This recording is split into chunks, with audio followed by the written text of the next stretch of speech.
صحیح. اچھا ولید اقبال صاحب, حالات سازگار نہ ہونے کا شکوہ پاکستان تحریک انصاف بھی کر رہی ہے, ایز ویل ایز ہم دیکھ رہے ہیں کہ پاکستان پیپلز پارٹی نے بھی اس حوالے سے بہت سی باتیں کی ہیں, جیسے لیول پلینگ فیلڈ نہیں مل رہی ہے. لیکن اس کے ساتھ ساتھ ہم نے یہ بھی دیکھا, اور آج کا جو بیان بھی ہے, پیپلز پارٹی یہ دعویٰ بھی کرتی نظر آتی ہے کہ ہم ہر طرح کے ماحول میں الیکشن لڑنے کی صلاحیت رکھتے ہیں.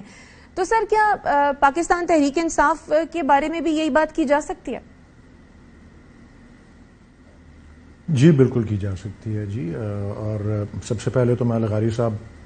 کی نیک تمناؤں کے لیے ان کا شکریہ ادا کرتا ہوں, اور انہوں نے میرا نام لیا. میں سمجھتا ہوں کہ جس طرح بلاول بھٹو زرداری صاحب نے اپنے کچھ ایک کسی جلسے میں یا کسی میٹنگ میں یہ کہا تھا پاکستان کی عوام سے مخاطب ہو کے کہ آپ اب ان پرانے آزمودہ لوگوں کو چھوڑیں, آپ ان بابوں کو چھوڑیں, یا میرے الفاظ ہی سمجھ, لیکن وہ کیا یہی رہے تھے. تو میں سمجھتا ہوں کہ جی پاکستان تحریک انصاف کے پاس وہ ینگ بلڈ ہے, پاکستان تحریک انصاف کے پاس پروفیشنلز اور ایجوکیٹڈ لوگ ہیں, پاکستان تحریک انصاف کے پاس نوجوان ہیں جو کہ ممکنہ طور پہ امیدوار بن سکتے ہیں. البتہ یہ بات ضرور ہے کہ اس وقت باقی تمام سیاسی جماعتوں کے برعکس پی ٹی آئی کو موقع نہیں دیا جا رہا. جب بھی کوئی جلسہ تو دور کی بات ہے, اب کارنر میٹنگ, ورکرز کنونشن کی بھی ابھی کوئی اقدام لیا جائے تو یا تو اس پہ اجازت نہیں ملتی, اور عدالت حکم بھی دیتی ہے تب بھی اجازت نہیں ملتی, اور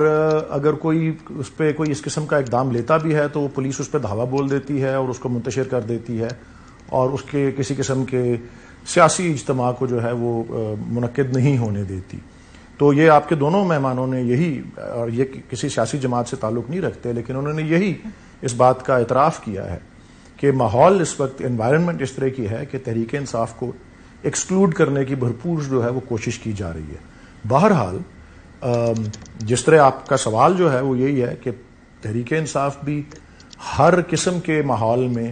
اور ہر قسم کے حالات میں, کیونکہ یہ سیاسی جماعت ہیں, ہم بھائی سیاسی جماعت کا کام ہی یہی ہوتا ہے کہ وہ ایک سیاسی جد و جہد کرے, ایک سیاسی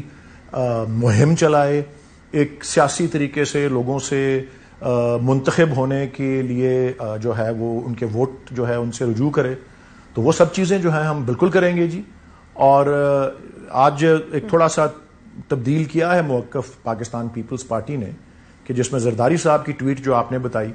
اب مجھے ویسے تو اس بات کا اندازہ سب کو ہے کہ زرداری صاحب بڑے کاریگر آدمی سمجھے جاتے ہیں, لیکن مجھے یہ نہیں علم تھا کہ وہ ایک پہلی دفعہ مجھے لگا ہے کہ انہوں نے جوتشی ہونے کا بھی ایک طریقہ بتایا ہے اپنا, یا ایک کسی قسم کا کرسٹل بال ان کو لگا ہے کہ جی الیکشن کمیشن جو ہے وہ بالکل شفاف انتخاب کرائے گی.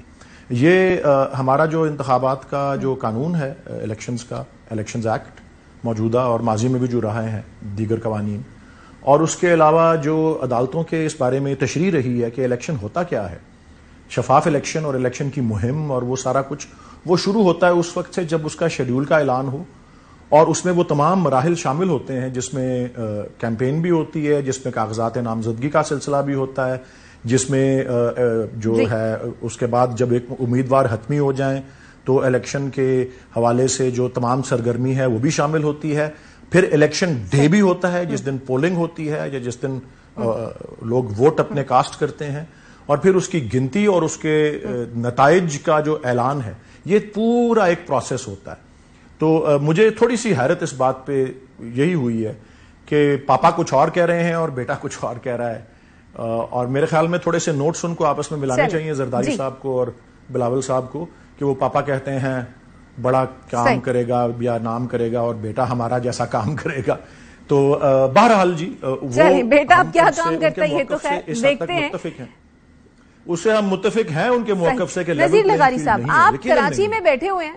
آپ کراچی میں بیٹھے ہوئے ہیں, کیا ہلچل جو مچتی ہوئی دیکھ رہے ہیں, کیا دیکھ رہے ہیں آپ؟ نہیں, کراچی دیکھیں ایک حد تک تو آپ کو بلدیاتی الیکشن میں اپنا ایک حد تک مینڈیٹ دے چکا ہے, اور میرا خیال نہیں ہے کہ اس سے مختلف ہوگا. پی ٹی آئی کا یہی پاپولیرٹی ہے جو اس وقت ہے, جس طرح سے اسی بنیاد پر اس نے الیکشن میں حصہ لیا.